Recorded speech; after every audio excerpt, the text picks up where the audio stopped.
हर हर महादेव। मित्रों, मूर्ति पूजा के पाखंड को लेकर के जो प्रश्न उस बच्चे के द्वारा पूछा गया था, उसकी ही दूसरी कड़ी में आज हम आगे बढ़ रहे हैं। और हो सकता है कि इसका तीसरा वीडियो भी बने, लेकिन आज दूसरे वीडियो में और दूसरे लाइव में आपके साथ में आया हूँ कि निर्गुणवादी कहते हैं, और जो लोगों को निर्गुण होने का दंभ है या निराकार के प्रति जिनके मन में दंभ है, उन बेचारों की जो हास्यास्पद स्थिति है बड़ी गंभीर है। और गंभीर इतनी गंभीर है कि आप लोग कल्पना नहीं कर पाओगे कि जो मूर्ति पूजा का जो प्रत्यक्षीकरण है, जो प्रत्यक्ष हिस्सा है मूर्ति का, उसको उन लोगों को लगता है ये पाखंड है। लेकिन जो मन में किया गया जो उनकी निर्गुण के प्रति आस्था है, वो उनको लगता है कि वो ज्ञान है और वो पाखंड युक्त नहीं है। कल्पना करिए कि एक आदमी मन में निर्गुण का निर्माण करता है। निर्गुण का निर्माण करता है कैसे? कि जो उसने सुना या जो उसने पढ़ा, और उसकी बुद्धि या उसका मन जिस ऐसे केंद्र पे जाकर के रुक गया कि जहां से वो आगे कल्पना नहीं कर सकता है, जहां से उसकी बुद्धि आगे विचार नहीं कर सकती है, उस हिस्से को वो निर्गुण कह देता है, उस हिस्से को वो निराकार कह देता है। अब इस निराकार और इस निर्गुण की दुर्दशा आपको बताता हूं कि अगर आपका निर्गुण या आपका निराकार आपकी बात सुनता है और आपकी प्रार्थना को सुनता है, तो बेचारा उस निराकार की तो धज्जियां उड़ गई और उस निर्गुण की धज्जियां उड़ गई। वो ऐसे कि निर्गुण अगर प्रार्थना सुनता है तो वो गुणवान होगा, क्योंकि आपस में जिन दो सत्ताएं समान होती हैं वही एक दूसरे से इंटरेक्ट कर पाती हैं, एक दूसरे से आकर्षित या विकर्षित हो सकती हैं।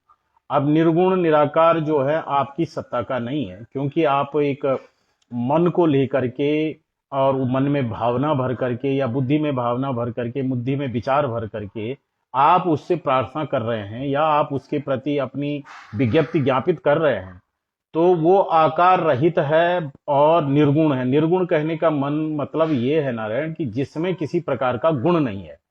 और मन बुद्धि जो है ये गुण है, और अगर उसमें मन बुद्धि नहीं है, इसका मतलब उसमें गुण भी नहीं है। और जिसमें मन बुद्धि नहीं है वो आपके भौतिक शब्दों को, मन के द्वारा कहे गए शब्दों को किस प्रकार से सुन सकता है? यथार्थतः तर्कतः नहीं सुन सकता है, क्योंकि हमारे जैसे हम जागे हुए हैं और स्वप्न में मैं राजा था, तो मैं जागे हुए में स्वप्न के राजा वाले हिस्से को, राजा वाले भाव को मैं ज्ञापित नहीं कर सकता हूं, उसको किसी प्रकार से लाभ नहीं ले सकता हूं, क्योंकि वहां अलग सत्ता है और जागृत में अलग सत्ता है।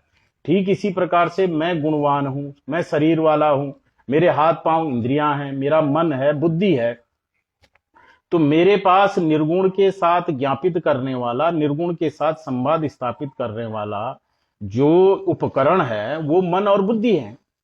और मन बुद्धि से निर्गुण को या निराकार को नहीं ग्रहण किया जा सकता, क्योंकि पहले ही आपने उसका नाश कर दिया है। नाश जब आप कहते हैं, निर्गुण जब आप उसको कहते हैं, तो आपने उसकी गुणवान सत्ता, जो सुनने की सत्ता थी, जो महसूस करने की सत्ता थी, जो देखने की सत्ता थी, जो स्पर्श करने की सत्ता थी, इसका नाश कर दिया है। तो निर्गुण निराकारवादियों की, बेचारों की इतनी दुर्दशा है, उनको पता ही नहीं लगता है कि एक ऐसी गांठ वो डाल देते हैं, और तर्कहीन गांठ डालते हैं कि एक तरफ तो कहते हैं वो निर्गुण है और दूसरी तरफ उससे प्रार्थना भी करते हैं। तो ये इतना भयानक पाखंड है भैया। जब निर्गुण है और वो सुन सकता है, निर्गुण है और वो देख सकता है, निर्गुण है वो सुन सकता है, तो ये तो पाखंड हो गया, क्योंकि सुनना गुण है और देखना गुण है, कहना गुण है, और किसी की भावना को अपने तक पहुंचाना वो गुण है। तो ये जो निर्गुण की उपासना वाले जिनको ये लगता है, अब मूर्ति पूजा में देखिए आप, मूर्ति पूजा को हम कहते हैं कि जैसे निर्गुण जिन कारणों से, निर्गुण, मैं इस समय सनातन धर्म का कथित, सनातन वेदांत द्वारा कथित निर्गुण निराकार की व्याख्या नहीं कर रहा हूं, क्योंकि सगुण जो निर्गुण निराकार या जो ईश्वर की या जिस ब्रह्म की कल्पना, जिस ब्रह्म का आदेश सनातनी वेदांत में है, वो बहुत भिन्न है। उसको आपकी मूर्ति से कोई ऐतराज नहीं है, उसको आपकी मूर्ति पूजा से उसको सहज भाव वो ग्रहण कर सकता है। लेकिन ये मैं उन लोगों का निर्गुण निराकार कह रहा हूं कि जो मूर्ति से खार खाए बैठे हैं। ये जो बच्चा जिसने अभी प्रश्न पूछा था कल पिछले वीडियो में, मैंने आपको कहा, ये इन लोगों की बात मैं कर रहा हूं। अब देखिए कि मन में कल्पित आपका निर्गुण निराकार, आप मन के इंस्ट्रूमेंट से, मन के पदार्थ से, बुद्धि के पदार्थ से, बुद्धि का पदार्थ ज्ञान के पदार्थ से आप एक आकार या एक आकार रहित स्थितियां बनाओगे। और कहां बनाओगे? अपनी मन बुद्धि में। माने आपका निर्गुण निराकार इतना खोटा है और इतना बकवास है कि वो आपके दिमाग के अंदर बैठ सकता है। गजब बात है। और आपकी दिमाग की सीमाएं हैं, मतलब आपका निर्गुण निराकार सर्वशक्तिमान भी है और आपके दिमाग के अंदर भी बैठ सकता है। तो भैया जो ये दिमाग है ये तो आकारवान है, ये आकारवान है। और इस आकार को आप की सीमा आप नाप नहीं पा रहे हैं, इसलिए आपको लगता है कि आप आकार नहीं बना रहे हैं। नारायण भयानक आकार बना रहे हैं, और ऐसा आकार बना रहे हैं कि जिस आकार पे आप गंदगी करते हो और जिस आकार को अपने आप तोड़ते हो, मूर्ति, अपने निराकार की मूर्ति, अपने निर्गुण की मूर्ति आप हर दिन खंडित करते हो, ध्वंस करते हो। कैसे? सुनो कि आपने मन से चिंतन किया कि निर्गुण निराकार है और आपने उसकी पूजा की या ध्यान किया या प्रार्थना की, कुछ तो आप उसके साथ इंटरेक्ट होंगे। अगर आप उससे कनेक्ट नहीं हो रहे हैं किसी कारण से, तो उसकी तो आपके जीवन में मायने नहीं है। आप किसी न किसी कारण से उसके साथ संबंध स्थापित करते हो। तो संबंध स्थापित करने के लिए ही आप निर्गुण निराकार की सत्ता को मानते हो, ठीक है। और वो सत्ता आपके मन के द्वारा कल्पित है, आपकी बुद्धि से कल्पित है। आप उसको ध्यान की अवस्था में देखते हैं, ध्यान की अवस्था में आप उसको महसूस करते हो, ओके। लेकिन ज्यों ही आपका ध्यान टूटेगा, ज्यों ही आप ध्यान से उठोगे, अब ऐसा तो नहीं कि आप ध्यान करने बैठ गए और आप दिन भर वहीं बैठे हुए हो या आप जीवन भर वहीं बैठ गए, ऐसा तो नहीं होता है। आप उठ करके वापस आते हो। तो ज्यों ही आप उठेंगे तो वो जो निर्गुण की मूर्ति है, वो जो निर्गुण आपने मन में ज्ञान स्थापित किया था, वो कहां गया? वो कहां गया? वो ज्ञान को आपने छोड़ दिया उस पल और आप दूसरी कार्य में लग गए। अगर उसको नहीं छोड़ोगे तो दूसरा कार्य नहीं कर सकते। ज्यों ही आपने उसको छोड़ा, वो निर्गुण का नाश कर दिया आपने, कत्ल कर दिया। क्योंकि वो मूर्ति कल को आप फिर जब ध्यान में बैठोगे उस निर्गुण के या उस निराकार के ध्यान में या चर्चा में जब कल बैठोगे, तो फिर से आपको बनाना पड़ेगा। मतलब हर दिन आप बाप बनाते हो और हर दिन बाप का गला काटते हो, यही तो बात हुई। लेकिन अब देखिए, आपको ऐतराज है जो मूर्ति पूजा है, मूर्ति पूजा के कर्मकांड से आपको ऐतराज है और निर्गुण निराकार के कर्मकांड से आपको ऐतराज नहीं है। आप कहेंगे जी निर्गुण निराकार में कर्मकांड नहीं है। किसने कहा कर्मकांड नहीं है? नारायण, आपको बैठना पड़ता है, आपको आसन लगाना पड़ता है, आपका जो सुना हुआ निर्गुण निराकार की विशेषताएं उसको याद करना पड़ता है, और फिर आपकी प्रार्थनाएं आपके अपने संस्कारों के अनुसार जो आपने समझा, उस समझे के अनुसार आप ज्ञान की पंक्तियां लाते हैं, ज्ञान की पंक्तियों का स्मरण करते हैं। ये ज्ञान की पंक्तियों के द्वारा जो आपने पहले देखा उसको मेमोराइज करते हैं, स्मरण करते हैं। ये इतना बड़ा कर्मकांड है। आपको मतलब ये है कि जो कर्मकांड दिखे नहीं वो कर्मकांड गलत है, और जो कर्मकांड नहीं दिख रहा है उसको आप सही कहेंगे। तो ये तो दकियानुसी विचार हो गए। क्योंकि मतलब मैं मन से और बुद्धि से क्राइम करूं तो वो क्राइम नहीं है, और अगर बाहर क्राइम हो गया तो वो ही क्राइम है। माने जो दिखे वो क्राइम है और जो नहीं दिखे, गोपनीय रहे जो, वो क्राइम नहीं है। क्या बात हुई है? तो ये जो इतना निर्गुण निराकार की उपासना, बहुत सारे संप्रदाय इस समय उछलते हैं, बेचारे अपने लोगों को ऐसी घाटी में और ऐसे भयानक दरिया में वो डाल देते हैं, ऐसे नर्क में वो डाल देते हैं विचारों की, कि जहां से उबरना बड़ा कठिन है। निर्गुण निराकार के स्थिति में, निर्गुण निराकार की उपासना की स्थिति में। अच्छा, एक चीज और है, ये कैसे सिद्ध होगा कि आपने जो निर्गुण निराकार माना है, या जिस निराकार को आपने माना है, या जिस अज्ञात को आपने माना है, वही अज्ञात है? अज्ञात के संबंध में या निर्गुण निराकार के संबंध में एक ही कल्पना है या अनंत कल्पनाएं हैं? निर्गुण निराकार की प्रतिमा को एक रूप से बनाया जा सकता है या अनंत रूप से बनाया जा सकता है? नारायण, मैं आपको कहता हूं कि अनंत रूप से बनाया जा सकता है, कि जो व्यक्ति जिस मत और जिस संस्कार का होगा, वो व्यक्ति उसी मत और उसी संस्कार के अनुसार निर्गुण निराकार की निर्माण करेगा। और उसके साथ स्थापित जो कर्मकांड है उन कर्मकांडों को करेगा। आप या तो मन बुद्धि को छोड़ेंगे या मन बुद्धि को ग्रहण करेंगे। जो मन बुद्धि को छोड़ करके कर रहे हैं उनको भी कर्मकांड करना पड़ेगा, और जो मन बुद्धि से युक्त हो रहे हैं उनको भी निर्गुण निराकार के साथ कर्मकांड करना पड़ेगा। अब देखिए सगुण साकार की साथ, कि सगुण साकार मतलब मूर्ति के साथ आपने जिन मन बुद्धि और चित्त के उपकरणों से युक्त होकर के निर्गुण निराकार का ज्ञान धारण किया, या निर्गुण निराकार का जो आपने एक औरा बनाया, वही मन बुद्धि और चित्त के द्वारा मूर्ति का निर्माण भी होता है। आप उस मूर्ति का निर्माण अज्ञात करें या ज्ञात करें, दोनों स्थिति में मन और बुद्धि एक ही तरह से काम करती है। जब आप प्रतिमा का उपासना कर रहे हैं और जब आप निर्गुण निराकार के संबंध में कर रहे हैं, तो दोनों स्थिति में, दोनों ही परिस्थितियों में मन बुद्धि का संयोग लग रहा है। अब नारायण, जिन लोगों को ये दंभ हो गया है, जिन लोगों को ये विचार आ गया है जिनके दिमाग में कि मैं उनसे ही पूछना चाहता हूं, क्या निर्गुण निराकार आपके साथ संवाद कर सकता है? असली समस्या मानव प्रजाति की यह है कि ईश्वर से संवाद स्थापित करना है। अगर संवाद स्थापित नहीं हो पा रहा है नारायण, तो वो ईश्वरत्व या वो निर्गुण निराकार मेरे किस काम का है? मैं तो तब तो मुझे धार्मिक बनने की आवश्यकता ही नहीं है, क्योंकि अगर आपने मुझे किसी मत या किसी संप्रदाय या किसी धार्मिक आस्था से मुझे जोड़ा है, तो उस आस्था से कोई मुस्लिम बन गया है या कोई ईसाई बन गया है। भारतवर्ष में अनेक ऐसे मत हैं जो लोग अपने आप को निर्गुण निराकारवादी कहते हैं।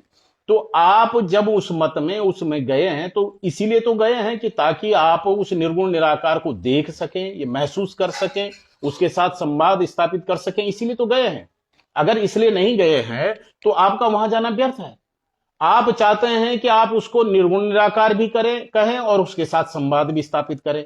आपके द्वारा स्थापित संवाद सच है और मूर्ति पूजा के द्वारा स्थापित संवाद गलत है। तो गजब पाखंडवाद है ये। और निर्गुण निराकारवादी जो लोग बनते हैं, असल में उनके यहां जितना बड़ा पाखंड है और जितनी बड़ी धूर्तता है, उस धूर्तता का बखान नहीं किया जा सकता। नारायण, जो मूर्ति पूजा में है और जो प्रक्रिया आप निर्गुण निराकारवादी अपना रहे हैं, दोनों प्रक्रियाओं में कोई अंतर नहीं है। सिर्फ एक ही अंतर है कि निर्गुण निराकार की जो प्रतिमा आपने बनाई है, वो आपकी मन की कल्पनाओं पे, बुद्धि की कल्पनाओं पे, किंबा आपके सुनी हुई कल्पनाओं पे आधारित है। और सगुण साकार उस विशाल कल्पना को न करके एक छोटी सी कल्पना पे आधारित है। अब देखिए, कल्पना में जो शब्द कह रहा हूं, सनातनी मूर्ति पूजा और निर्गुण निराकारवादी का जो प्रश्न है, ये दोनों में एक डिफर है। डिफर ये है कि सनातन धर्म का जो ईश्वर है वो निर्गुण निराकार भी है, सगुण निराकार भी है और सगुण साकार भी है। वो हमारे ईश्वर को प्रतिमा बनने में या हमारे सिद्धांत से ईश्वर को प्रतिमा बनने में किसी भी प्रकार का विक्षेप नहीं है और किसी भी प्रकार का इनकार नहीं है। आपका निर्गुण निराकार इतना चोचला है बेचारा, इतना चूजी है कि वो सगुण साकार नहीं बन सकता है।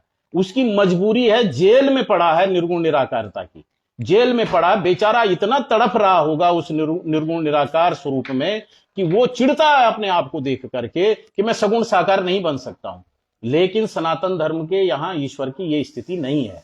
उसकी इच्छा हो तो वो मूर्ति बन सकता है, उसकी इच्छा हो तो वो मनुष्य के जैसे आकृति जीवत्व धारण कर सकता है, और उसकी इच्छा हो निर्गुण निराकार स्थिति में रह सकता है, तीनों कंडीशनों में रह सकता है। लेकिन जो वर्तमान में चलने वाले निर्गुण निराकारवादी जो संगठन है, निर्गुण निराकारीवादी जो लोग हैं, इनका जो निर्गुण निराकार है, जैसे ईसाईयत का निर्गुण निराकार है या और भी लोग हैं, इनका निर्गुण निराकार इतना मजबूर है बेचारा कि वो सगुण साकार नहीं बन सकता। और गजब क्या है उसका, चुतियापा। ये चुतियापा शब्द मैं आपको यूज करूंगा। उसकी मूर्खता क्या है, बेचारा अपने आप तो निर्गुण निराकार है, अपने आप तो निर्गुण निराकार है, और उसको चाहिए सगुण साकार लोग। माने जो मनुष्य चाहिए उसको मनुष्य चाहिए, वो मनुष्यों की झमेले से वो बड़ा पीड़ित है। तो भैया तू कैसा निर्गुण निराकार है, तेरे में कैसे गुण आ गए, सब माने क्रोध, माने तेरे को लग रहा है कि लोग तेरी बात नहीं मान रहे हैं, इसलिए तुझे गुस्सा आ रहा है, तो लोगों को भेज रहा मारने के लिए। तो यह जो निर्गुण निराकार है नारायण, ये एक प्रेत है। प्रेत इसलिए कह रहा हूं मैं क्योंकि ये प्रेतत्व के सिद्धांत मानने वाले बहुत सारे भारतवर्ष में भी जो भारतीय मूल के जो निर्गुण निराकारवादी हैं, उनके यहां, सिर्फ मैं सनातनी की बात नहीं कर रहा हूं, उनके यहां बेचारों के निर्गुण निराकार की यह समस्या है कि वो अपने डिवोटियों की सुनता है, लेकिन जो उसके डिवोटी नहीं है उसकी नहीं सुनता है। गजब यह है। और जो उसके यहाँ दीक्षित है, उसके यहाँ जो शिक्षित है, जो उसकी नियम कानून को मानेंगे, उनके लिए वो कार्य करता है, उनका भला करता है, दूसरों का भला नहीं करता है। ये उस निर्गुण निराकारवादी की दुर्दशा है। और उस निर्गुण निराकार इतना मूर्ख निर्गुण निराकार है कि बेचारा अपने आप में निर्गुण निराकार भी है और वो सोचता भी है, वो उपदेश भी देता है। तो भैया कैसा निर्गुण हुआ? निर्गुण का तात्पर्य हुआ जिसमें गुण नहीं है, जिसमें मानवीय गुण नहीं है, मानवीय अभिव्यक्ति का भाव जिसमें नहीं है, वो निर्गुण हुआ। और आपका अगर ईश्वर में, आपके ईश्वर में अगर निर्गुणता का ये माने सगुणता के अभिव्यक्ति की क्षमता है, देखने की क्षमता है, सुनने की क्षमता है, तो वो तो गुणवान हो गया। क्योंकि बिना गुण के आप सुन नहीं सकते हैं। आप अगर सुन रहे हैं नारायण, तो इस सुनने के लिए एक पूरा प्रोजेक्टाइल है। आप देख रहे हैं, देखने का पूरा प्रोजेक्टाइल है। सूंघ रहे हैं तो आपको इसको देखने की पूरी एक मशीन है, पूरा एक षड्यंत्र, एक कार्यक्रम, एक बड़ी भारी मशीनरी काम करती है, तब जाकर के उसको सुना हुआ, देखा हुआ, कहा जा सकता है। ये तब संभव है जब आप में गुण होंगे, और बिना गुण के आप गुण युक्त हो और निर्गुण भी हो। तो नारायण ये मानवीय समझ का क्योंकि कोई तार्किकता नहीं है इसमें, और ये मूर्खता है। अंत में मुझे ये कहना, मैं आगे भी इस पे फिर वीडियो बनाऊंगा, और एक बात कहना चाहूंगा कि सनातन धर्म में, सनातनी व्यवस्था के भीतर, और जो सनातनी लोग हैं, वो लोग जो ये कहते हैं, वो लोगों को जो ये लगता है कि मूर्ति पूजा पाखंड है और मूर्ति ईश्वर का, मूर्ति हमारी प्रार्थना नहीं सुन सकती। अरे नारायण, तुम्हारी कल्पना आंख बंद करके और सुने हुए विषय की बात, तुम्हारी बात सुन सकती है, और एक शास्त्रीय रूप से जहां ईश्वर का आदेश है कि ये यथा माम प्रपद्यन्ते तांस तथैव भजाम्यहम, जो मुझको जैसे भजता है मैं उसी रूप से उसको भजता हूं, उसको देखता हूं, उसको महसूस करता हूं। ये हमारा ईश्वर कहता है। ये वो ईश्वर कहता है जो सगुण निराकार है। ये सगुण निराकार है। आपने तो गुण मानना नहीं। अगर आपने गुण मानना तो आप तो दुगले बाप के बेटे हो, क्योंकि दुगला बाप तब हो जाता है नारायण कि जहां आपका ईश्वर निर्गुण निराकार रहता है और वो फिर आपकी बात भी सुनता है। वो आपका निर्गुण निराकार है, वो फिर आपको आदेश भी देता है। तो ये तो दुगलापन हो गया, ये पूरा हुआ नहीं। नारायण, तर्क करो, विचार करो, और तर्क और विचार के आधार पर निश्चय करो कि असल में आपको सुनाया क्या जा रहा है। तो ये जो बच्चा है, ये बच्चे को आप निर्गुण निराकार के द्वारा सुने गए विषय को आप नहीं स्थापित कर सकते, और ये बच्चा भी नहीं सुन सकता। असल में ये अपनी कल्पना को ही सुनेगा। अपनी कल्पना इसलिए कह रहा हूं क्योंकि चित्त में ही आप उस निर्गुण निराकार की प्रतिमा बनाओगे। चित्त ही निर्गुण निराकार की आकृति धारण करेगा और आपका चित्त ही आपसे वापस कहेगा। लेकिन प्रतिमा के साथ ऐसा नहीं होता है, और प्रतिमा का विषय इससे बहुत भिन्न है। इसको समझने के लिए हम अगला वीडियो एक और बनाएंगे, अगला लाइव में फिर आऊंगा। तब तक इस वीडियो को देखें और शेयर करें। हर हर महादेव।